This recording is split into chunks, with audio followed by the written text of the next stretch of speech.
You've come to the right place if you're looking to create, launch, and scale a high-value online training program. I'm your guide, Chris Badgett. I'm the co-founder of LifterLMS, the most powerful learning management system for WordPress. Stay to the end. I've got something special for you. Enjoy the show. Hello and welcome back to another episode of LMS Cast. I'm joined by a special repeat guest. His name is Matt Inglot. He's from tiltedpixel.com. We're going to be getting into some hard-won membership growth playbooks that Matt has learned over the years in the membership site niche. This is if you're listening to us in your earbuds or you're watching this on YouTube, you've got two pretty hardcore membership site geeks here who are really into this kind of stuff, have been around it for a while, and we're going to go deep onto something really special, which is what's actually working in the space these days. Welcome back to the podcast, Matt. Thanks so much for having me, Chris. I'm so excited to geek out on all things membership. Yeah, and we were also both on the Membership Success Summit. So if you go over to the membershipsuccesssummit.com, it happened recently. You can go find our talks there with some other great people like Pat Flynn and many others. So go check out the Membership Success Summit.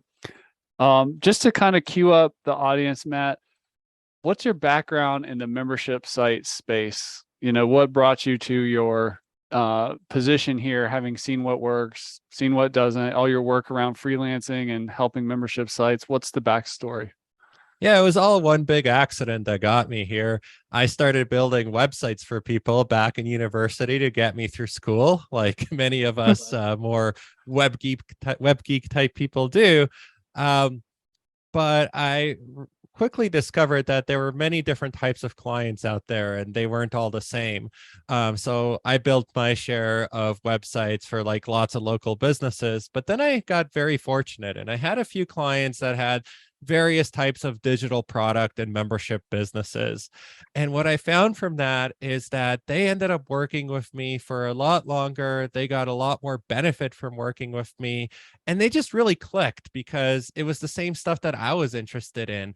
I love digital products. I've sold a few of my own over the years. So I was able to work with these clients very effectively, building very custom solutions that allowed them to build the membership site of their dreams. And when I had that realization, I eventually pivoted my agency to only focus on membership sites. And see, at this point, I had an agency. It wasn't just me building sites from university.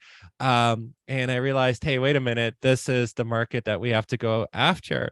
And as time went by, not only have we been building these things, but we've actually been able to figure out, well, what actually works for growing a membership site, what makes it successful, and what allows it to take off, because we've got the data now. We've gotten to work with many different types of memberships. We've been able to see what growth levers exist to multiply your membership revenue. That's awesome. And we'll mention it again at the end, but just to plant the seed, over at tiltedpixel.com/course, what can the listener go find over there? They can find tons of strategies for growing your membership revenue. It's an email series you'll get where we'll share some of the ones that are sort of the most tactical and that you can go and you can start applying to your membership site. And this is, again, just based on what we ourselves have seen actually has worked on client sites over and over again. So we're pulling the good stuff out of that playbook. That's awesome. Well, we're going to get in and reveal some of those in a little bit. But first, I want to square up with you on terms. I've noticed over at LifterLMS, whether people kind of get hung up on terms, whether they call it a course, a coaching program, a membership site, a membership, an academy, an online school, a subscription, a paywall, premium content. How do you kind of base the audience as we talk about memberships in your world? How do you define a membership site? Man, you're hitting close to home because I struggle with that every day, to be honest with you, because of that exact reason. There's actually so much terminology for the same thing. And at the same time, membership can also mean a lot of different other things like subscription boxes, right? Yeah. Subscription boxes are cool. It's not what we do. So what I've sort of tried to do to clarify it a little bit is think about gated content, right? Mhm. So you're accessing a membership site in order to get something more. And that seems to resonate with people, gated content. But membership site owners do seem to sort of self-identify more broadly as membership site owners. Yeah. Yeah, I love that. And that's something I use a little bit is for to clarify membership, I'll say training-based membership site. At least in my world, there's usually some kind of learning to be had inside the membership, whether that's course coaching, other like templates and resources, other kinds of, as you said, kind of gated content. What's a counterintuitive membership site growth um, playbook that you've kind of uncovered through all your data and experience that is somewhat counterintuitive or just not very obvious, or was a surprise when you found out, hey, this thing over here actually helps? Yeah, I'll give you my most surprising one. And it is surprising because we're, first of all, a lot of what we focus on is customer lifetime value of it's basically that, and conversions are sort of the two things you want to focus on if you want to grow your membership site. You want more people signing up for the membership, but you also want those customers to be as valuable as possible, right? You want them to stick around longer. You want them to pay more. You want to give them more value so that they're willing to pay more, all of that good stuff. So none of that's controversial. The part that was surprising to me is that almost all membership sites out there have a monthly plan. It's just the accepted norm that when you build a membership site, you have a monthly plan, and then maybe you have a quarterly, maybe you have an annual. But people always think about their membership site in terms of, oh, it's $19 a month, $29 a month, whatever it may be. And after working with a lot of clients and really focusing on this idea of customer lifetime value, we realized that in a lot of cases, this monthly plan is fundamentally flawed because monthly customers just typically don't stick around that long. So we sifted through tons of data, through thousands and tens of thousands of customer records on lots of different sites, and we found out that when you have a monthly plan, that person may stick around 3 months, they may stick around 6 months.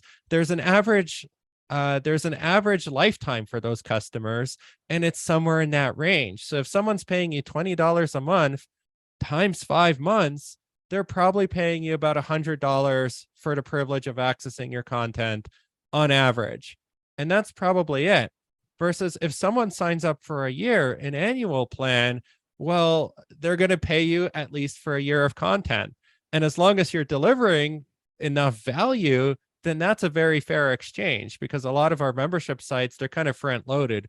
People are most excited to join at the beginning and they have the most to learn. But now let's say that annual plan, gives you a bit of a discount. So it's $200 a year or $20 a month. Well, those annual customers are going to be worth at least $200, and on average, probably more, versus the monthly plan customers that are only worth $100. And that's a huge gap, right? Because even if all your annual customers were to stay for only 1 year, which is not true, but let's say they did, they're worth literally double that of a monthly customer. It is crazy. And what we found when we discovered this is we could remove the monthly plan, and in almost every case, your revenue actually skyrockets. Because yes, a few people might not convert to that annual price, but a whole heck of a lot of them do, enough that it certainly makes up for whatever conversion loss you have, because your customer is worth double, literally double, right? Or more. Oftentimes it's a lot more. It's usually like a 3-to-1 or 4-to-1 spread between the value of a monthly customer and an annual customer. So it's counterintuitive. And whenever I tell people that, their first reaction is like, no, this cannot work this way. This is not how the world works. I can't apply this to my site. It can't be done. But sure enough, you go and you test it, and most of the time it works. And when it doesn't, there's usually a few specific factors that prevent it from working. Wow, that's awesome. I love that. And I've seen that a lot just in my experience with course creators and coaches setting up what we call access plans in LifterLMS. A lot of people are really focused on the monthly and they almost think about the annual as like, well, I'm just going to put that there. But if you actually start with that, it just changes the way you think about it. And I agree with you that for somebody to pay monthly, they have to make the sale 12 times. You're making the sale 12 times a year, as opposed to like an annual. All you really need to worry about is the next sale a year from now, which is actually, as an entrepreneur, a lot easier to plan for, in the sense that, of course, we want to add as much value as possible. And if we have 365 days as we get to this renewal that we want to try and get, like, what can we do in that last month to make sure people are getting the value and understand the value of the product? I love that. I Yes, love that idea. exactly. And a lot of the times it sets for you a more fair price, a more fair floor price for your content. Because what I find of a lot of membership sites is they give and they give and they give, right? Like usually people are delivering tons of value. It's not that they're not delivering enough value, but like the problem is a lot of that content can be consumed in 3 months, in which case there's sort of a very low minimum fee that people pay to consume everything. If they're at least paying annual, then they're at least paying as much as if they had bought it as a course or something. Yeah, that's awesome. And over the course of a year, you have just a lot more time as an entrepreneur to create more value, that when it comes time for that renewal decision, you have 300 days to add value, plus not just 30. That's an awesome. What else have you found in your data? What other membership playbooks can the course creators, coaches, and community builders out there learn from your data, your history? Yeah, there's a lot. Something else we could talk about is cancellations, Yeah. because people hate cancellations, right? Yeah. So a Or lot of refunds times, and all that, right? yeah. So a lot of times they just don't want to deal with them, right? It's the bad thing, it's the unspoken thing. But I think that's the wrong way to go about it, because there's just so much opportunity when members are canceling to improve your business and to increase their lifetime value, ironically. So I embrace cancellations. I want less cancellations, but I don't want to ignore the cancellation workflow. So that's something that we always look at very carefully. And I can give you a couple things that have worked really well for us. One is sort of, it sounds obvious, but people are not doing this. If someone is canceling, find out why, right? Yeah. Make that part of a cancellation process. If possible, make putting something in a form even mandatory, right? Like we're not going to sit there and force you to write, the works of Shakespeare and why you're canceling, but just tell us something, right? And then people will tell you. And that way you are gathering the data that you need to find out why people are canceling. And then the next step, of course, is to act on it. But then if you have this data and you know like why people are canceling, the beautiful second step of that is you can offer a downsell that is built custom to address some of these objections that people have, right? A lot of the time, let's face it, people put down price. Yeah. Well, we just talked about eliminating monthly plans, but you know what I've seen work really, really well?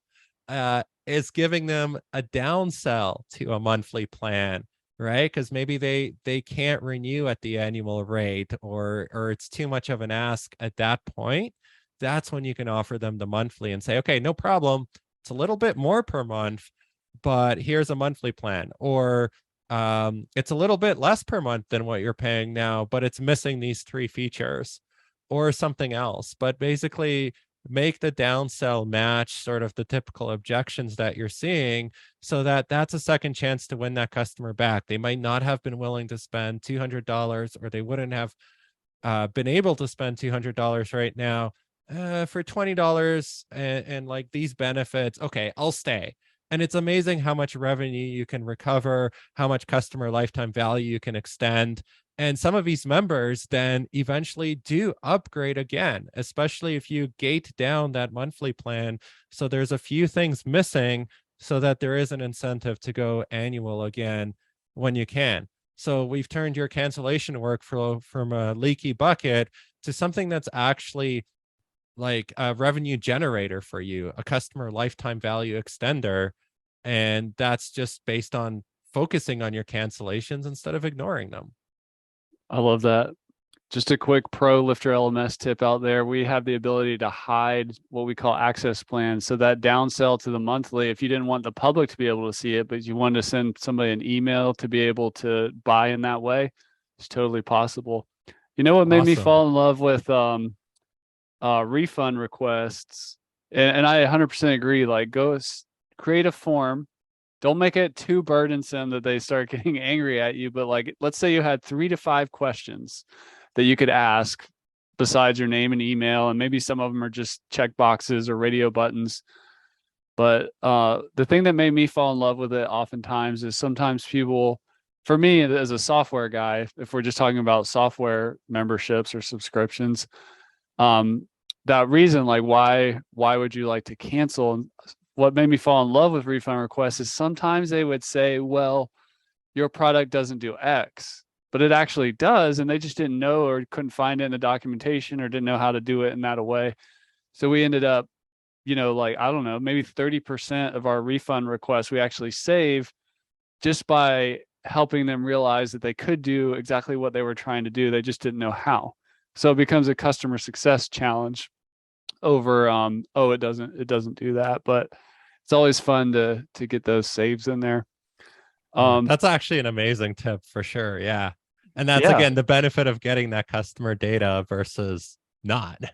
And that's the challenge is the more successful you are as a coach or a content creator, as your library of stuff's going to get so big that people are going to have a harder time finding the stuff or connecting the dots to exactly what they need in the moment right then. So um, that's why I highly recommend customer success is just as important as sales, especially if you have like a large, body of work so that you can kind of guide people to the result they want through your content as quickly as possible. Yeah, absolutely. I mean, just on that point as well, like you can front load as well. Like, absolutely agree. That should be part of the cancellation. If they tell you something's missing, go after it, help them Yeah. find it. But you can do that as part of the onboarding sequence too. Like, I'm stealing this a little bit from Ryan Levesque from Ask, but I use it a little bit differently.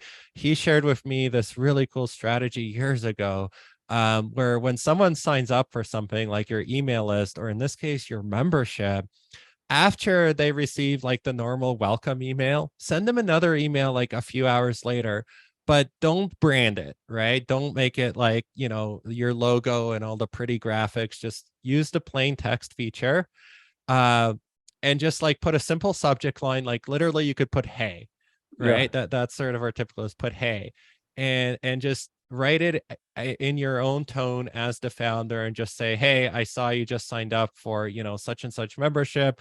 We're really glad to have you. Can you just hit reply and confirm that you've been able to access the material? Right. Yeah. And it's brilliant because it's asking for an action, but then you put you put a little PS. By the way, I'd also love to know what you're looking to get out of the membership, or similar question. Yeah. Because what you've just done is you've created this opportunity for them to engage with you, or your customer success team, as you were mentioning. And this way, like, one, you're gathering very valuable data. Why the heck did this person join? But two, it gives you that opportunity to point them in that right direction and give them that personalized service right away. And that's also something that people are also sometimes reluctant to do, is engage with their customers. And to me, that's completely crazy, right? Like, the cost to you to respond to that email is nothing. And if you don't have enough time, hire someone, right? Someone's just paying you $20 a month for this membership. You can afford an hour of someone's time to speak to that member to make sure that they're on the right track, and so that they stick around. And that's part of the broader strategy of onboarding. We find a lot of membership sites we look at, it's that onboarding experience that's also a huge leaky bucket, right? Because they get excited, they join, and then not enough stuff happens and not enough onboarding happens. And then they just sort of put that membership in the later pile, and then they end up canceling 3 months later. Just to drive that point home, I was in a membership for 2 years that was tens of thousands of dollars a year to help software companies of my size scale. And, when I joined, there was like a 60-day love it or leave it refund policy, right? So I was like, all right, this is super expensive, but I'm taking a risk. And when I got into the membership, I had a 1 hour call with the founder. I think it's gotten bigger now where it's there's a team of people that do those calls. But that 1 hour call for this tens of thousands of membership, and this person had tons of stuff behind the membership. He helped match my challenges and goals to the exact path through his stuff in a specific order tailored to me and what my business needed in a 1 hour call. So in 1 hour, he basically sealed the deal, and I ended up staying for not just 1 year, but 2. But that one call, that onboarding call, was just so important. I just want to mention that, like, it's okay to talk to people. Yeah, absolutely. That could have been the difference between you feeling this is the right fit for you and you taking advantage of the love it or leave it guarantee. Exactly. And he helped me $20,000. navigate a huge library of content. Like, instead of just being like, okay, I'm going to go into consumption mode forever, I knew what to do and in what order. You also mentioned on tiltedpixel.com conversion rate. How can membership site people increase their conversion rate? Yeah, absolutely. I mean, there's a lot of ways that they can increase their conversion rates. There's a couple that come to mind. I mean, one is the sales page itself often has a lot of work that needs to be done. Um, Is there a as- model that you can think of, or like I don't know, maybe somebody that you know of that has like a good member sales page to model, or just even if it's not even a membership site per se. Well, probably should be a membership site, but like, what are people missing? Like, are they too long? Are they too short? Or are they just not spending enough time on it? What?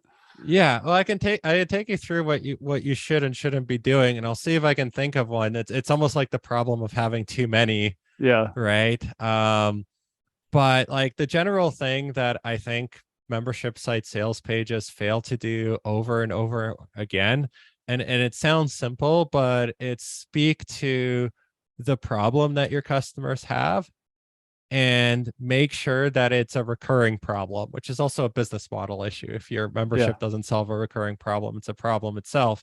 But really speak to a recurring problem that they have and make sure that's sort of what your sales page is focused on first and foremost. And then show them what's the after effect of that. So here's what things look like with the membership.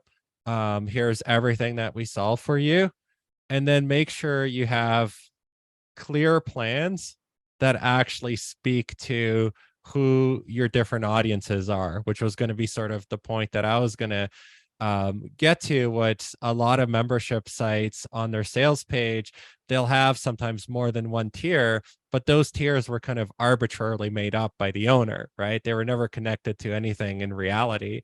Whereas if you actually survey your audience and segment them properly, it's the kind of stuff that we do for our clients. You can actually restructure those tiers so that they speak to different audience segments and are priced according to the value that those audience segments are going to get out of your membership. And that makes it super easy for someone that's on your sales page to see, okay, well, here's the problem you're solving for me. Here's what solving this looks like. And then, hey, wait a minute, this plan actually makes sense for me. I'm going to go ahead, I'm going to sign up now. And the easiest way to understand why this isn't happening is to look at the contrast, where what I see on a surprising amount of membership sites instead is a headline that says something like join now for $29.95 a month. Yeah. What am I joining? What is this? And like right away, like the visitor shuts off, right? Doesn't matter how many cool things. Like they're trying to sell the membership. They're not trying to solve the solution to the problem. And it seems particularly endemic to the membership community because they feel like they have to sell you on this idea of paying them monthly. You don't have to sell your customer on that. You have to sell them that they have a problem, they have a really strong pain, and that you can alleviate it. And only then do you worry about the mechanics that it's a monthly thing or a yearly thing that you pay for. And a lot of sales pages can be rescued and transformed just by going from that one model to a model where you're actually speaking to the customer's pain points and you're presenting tiers that actually speak to who they are. Wow, that's awesome. I really love that. And I know membership site people get really into the weeds of like, well, what's inside? There's like 50 courses, there's group coaching calls, there's these templates, which is important, but it's only part of the story. It's the that clear customer with that clear pain. The one I was in that I mentioned earlier was about helping you scale um, your software company, which, if you're in software, what happens to B2B SaaS founders, which is where I kind of slot in, is over time, that's what you're trying to do. You're trying to scale.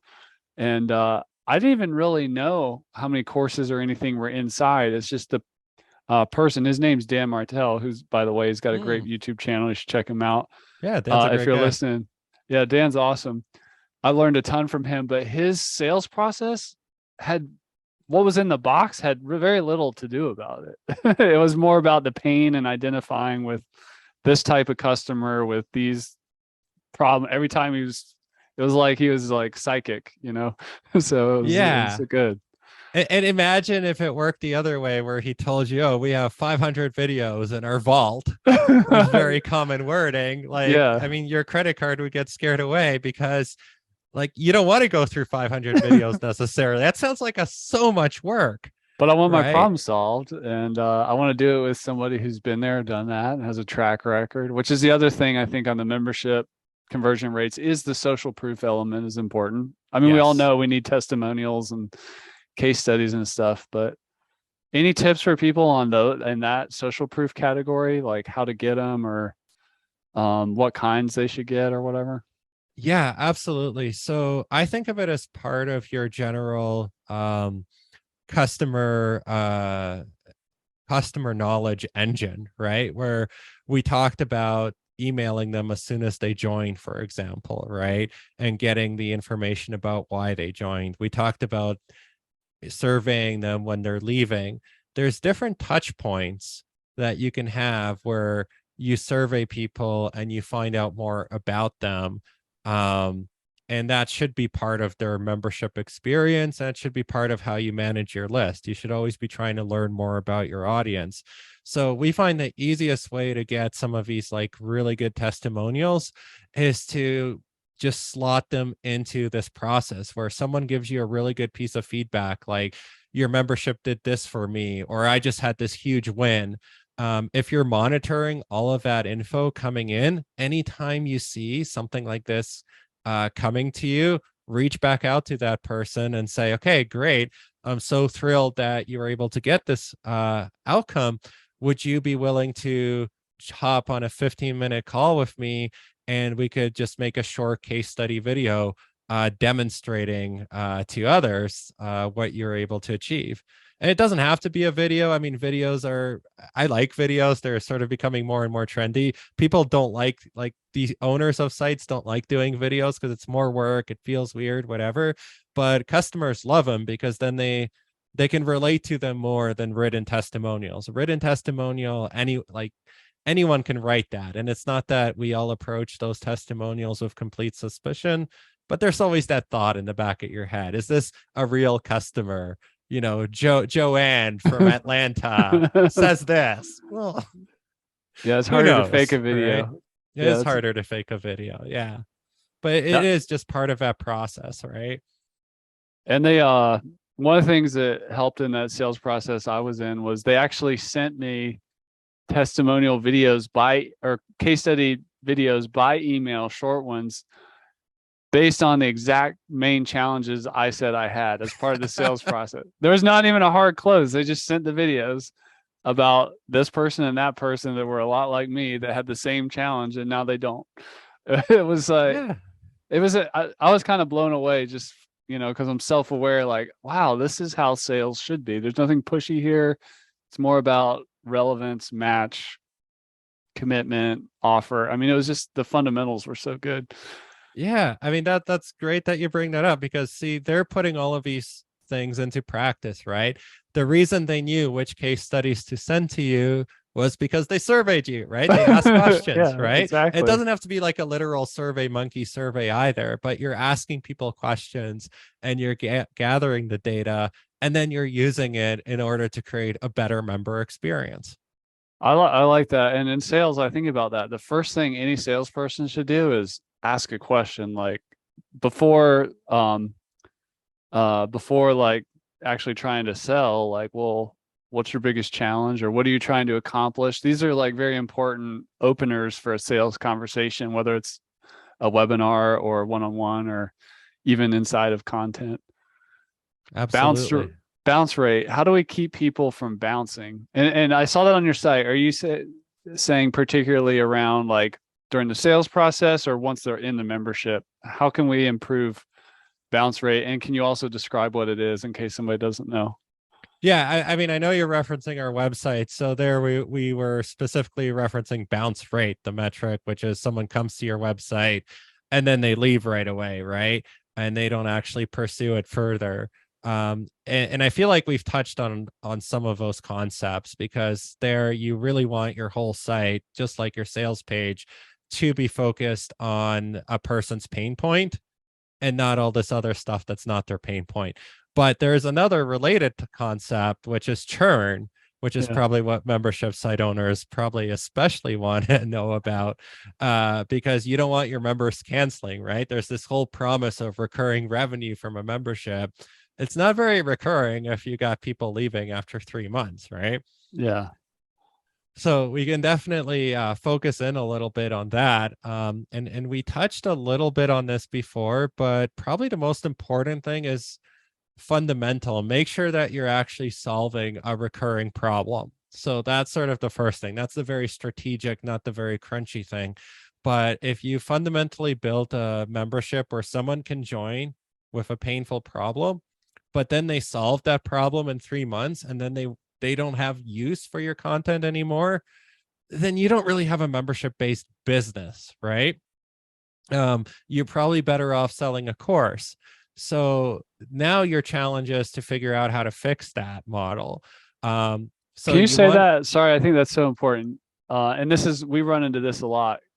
yeah, Uh, so if somebody's like really at the beginning of the journey, let's say they're an expert in some kind of fitness thing, and they want to do a course or a membership site, and they're not really sure which way to go, or perhaps like both like courses inside of a membership.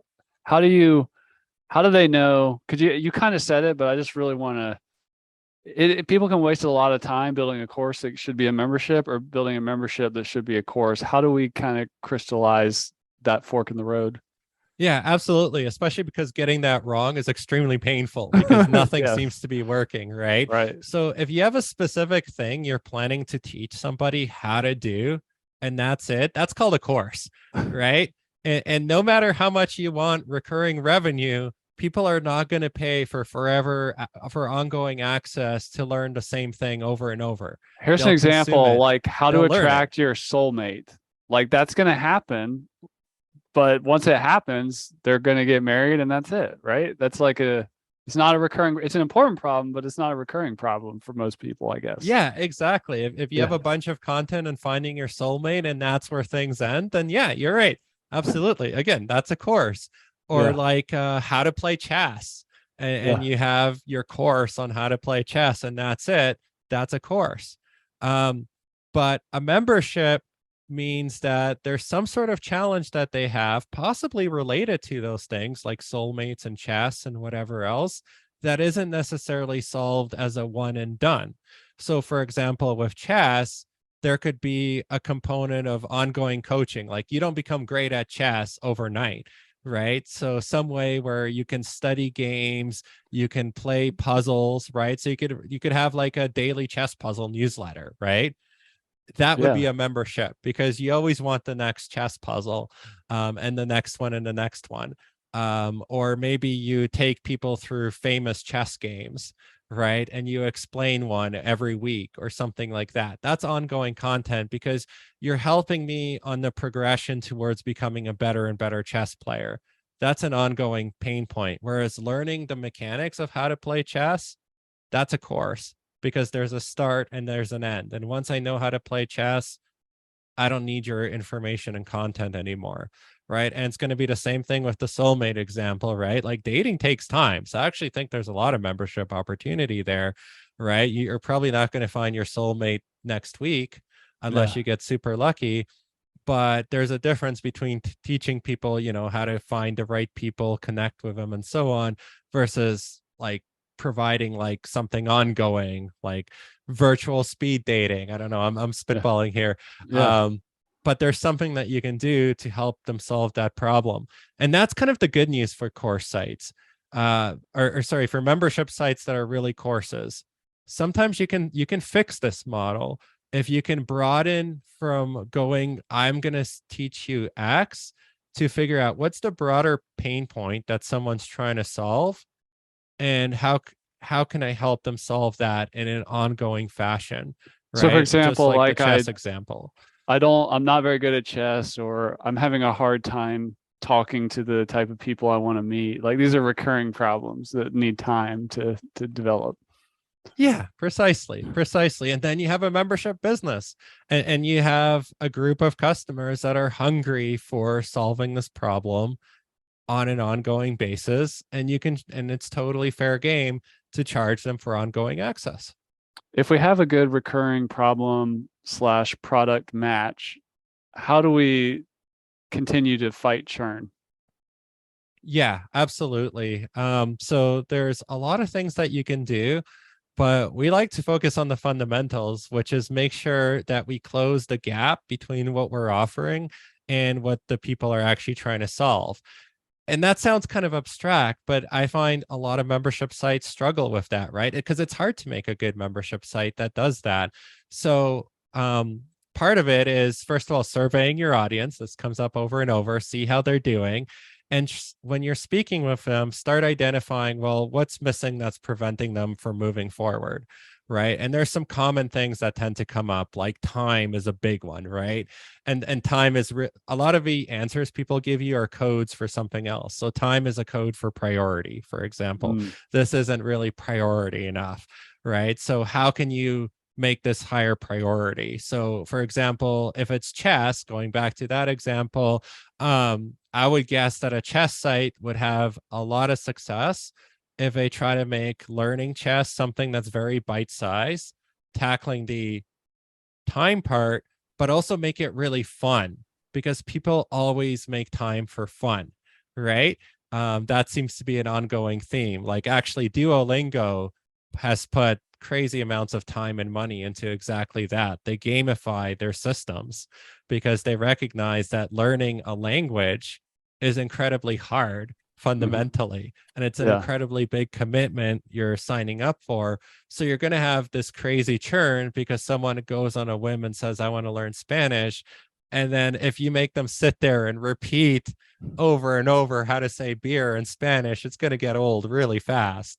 So they found lots of ways to gamify it, make it fun, give you progress bars, and really help you build up this winning streak that you don't want to break. Right. So that's an example of really finding a way to help your audience actually get to the finish line with their problem or actually make progress. And a lot of membership sites where they struggle is they just throw tons of content at people, and then say, okay, here's the content. You're on your own. See ya. Right. Yeah. And like you were saying, like one of the things that like Dan was doing was you were getting a customized lesson plan, Yeah. right? Focus on exactly these things. That's an example of where they very smartly said, we got to close that gap, right? And then they did that. Um, so if you actually want to know how to solve churn, those are the things that you got to be doing. There's also more tactical things that you can do, like having some sort of regular communication with your members, which again sounds so easy, so simple, so obvious, but then it doesn't get done. Right. So there should be some sort of weekly or something like that, email, newsletter, or some other means of communicating with your members, that's sort of nudging them, and giving them value, right? It's not just emailing them for the sake of emailing them, but just kind of reminding them that this thing exists. My Um, favorite one there is office hours, because as a yeah, membership site owner, you don't even have to prepare. You just need to show up as an expert and help the people with what they have. That's like the quickest way to add recurring value, um, is office hours. I mean, there's other things you can do, but I always loved that trick. Yeah, I love office hours. I mean, on a personal level, I love office hours. I used to do tons of them. And it was just so rewarding both ways, right? Because like the students get a lot out of it, you get a lot out, you get to deliver a lot of value in a very compressed period of time. It's just a win-win situation. The only challenge with office hours that I've discovered over and over, it's usually becomes the same people showing up each and every time. I have noticed uh that. Always, yeah. Yeah. And it's just, I think it's a good thing to offer, but you want to probably one vary the times to make it more accessible. And just more broadly, you never want to hinge a student's success on one medium if you can. So office hours are not going to work for everyone for all sorts of reasons. Yeah. So what are the other ways that we can pull them in? So even if they don't do office hours, there's other recurring stuff that they will get value out of. I wanted to ask you about the community aspect. You know, at Lifter, we have a social learning thing. Some people do Yeah. Facebook groups, there's forums, Slack, circle.so. There's all kinds of like community tools that people use, but I see a lot of friction around community. Myself, I've joined a lot of memberships where the community was one of the best parts, but it's really hard to pull off well. Um, any tips you have around to community or not to community, or when to add that and how to kind of make it actually work? So there's a lot of negative things that can happen if you build a community and nobody uses it, or people start spamming it or whatever. Like, how can we do membership communities better? Yeah, I think the biggest thing I should say is that community should never be an afterthought. Meaning, if you're going to do it, then go all in and build it into your membership such that like it's expected that you participate and that it's It's part of the expected that, program. yeah, it's part of a program and there's real value being delivered. If you have a membership that's not based around community and you slap on a Facebook group or like you turn on a forum on your LMS or something like that, it's just most of the time it's going to be a ghost town unless you already have a crazy amount of members, and then you're going to get some discussion just because with enough members anything will get used, right? But it's not going to Yeah. be very rewarding. So it should be baked deeply into basically the curriculum, let's call it, even though it's a membership site and not a course. And it should involve a lot of participation from you, right? This isn't something where you can just start a community and expect And people to hire do a all the community heavy lifting. manager. Yeah, Yeah. exactly. Yeah, it's not gonna pan out the way that you want it to, because members can help each other, and you're trying to encourage that, and you're trying to encourage people to grow. Um, but the only way they're going to keep visiting this thing is if they start getting value out of it, right? And that's where a lot of these communities fail their members, is that there's no value happening. And it's a chicken and egg thing, because for value to happen, people have to post, but Yeah. people aren't going to post if there's not value happening. So you need to sort of take that initiative, get some posts going, get like ideally like a core group of involved people really posting. And then the biggest thing to me is also picking the right platform. In a lot of things, I don't think platform is that important, but for communities, it is so important. And in my opinion, the best thing you can do is figure out where your particular audience, again, surveying, hangs out, and use that platform. I don't care what it is, but use it, right? It could be Facebook, it could be Slack, Discord is getting a ton of Yeah. popularity now. Um, but it's very hard to get people to use a new social network. And that's always the struggle with forums. There's some amazing forums out there. I participate in a few forums, but it is an uphill battle versus making a Facebook group where people are already on Facebook group or on Facebook and they're going to see your post, right? And they don't have to check something else, and it's going to come to their phone and they're going to see it when they're sort of bored and scrolling, at 2 in the afternoon. It's it just removes a massive obstacle to building community if you go where the audience already is. Yeah, sometimes I'm sad when I see somebody, which I totally get, take a philosophical stand against Facebook and they're a membership site owner, and like there's like all these Facebook groups around their topic, and they're like, "Yeah, I don't do Facebook." I'm like, "Well, your Mhm. people are on Facebook." So, yeah, I get that. Yeah, Awesome. yeah, and you'll get that pushback from your members too, by the way. And Yeah. it can be very disheartening because you'll get some that just won't participate for that reason. And again, it doesn't have to be Facebook; it could be anything. Uh, all I can say is you're never going to make it everyone happy. So don't let the really squeaky wheel let cause you to guide your site down onto something that's not actually going to work for you. Because I've seen that. I've made that mistake, where people have told me, oh, Facebook's terrible, don't use it. Well, maybe all those things are true, but the reality is 95% of the members actually don't care if you use Facebook. And if you use this other like obscure thing, they're just not going to participate. And you're gonna save the minority but lose the majority. Wow, so many insights today. This is Matt Inglot. He's from tiltedpixel.com. Go to tiltedpixel.com/course, and you'll get more counterintuitive, hard won, data driven membership insights. Any final words for the people, Matt? Yeah, I mean, data. Data is the big one, I think. Data Yep. is everything that we do. It's all data driven. So survey your audience. If there's nothing else that you've taken out of this episode, find out from them the value that they want created, how they want it created, and so on. And just pay attention to that. Pay attention to your membership metrics like customer lifetime value, churn, and so on. And then just build your membership step by step with data as the foundation. Any other places to connect? We've got tiltedpixel.com/course. Any social media or other ways to track you down? Oh yeah, absolutely. If you want to find me on social media, I try to be on LinkedIn a lot more now. I've historically not done a great job of that, but I've really changed that the last few months, and I think as a platform, it's kind of really exciting the changes that they've made to it.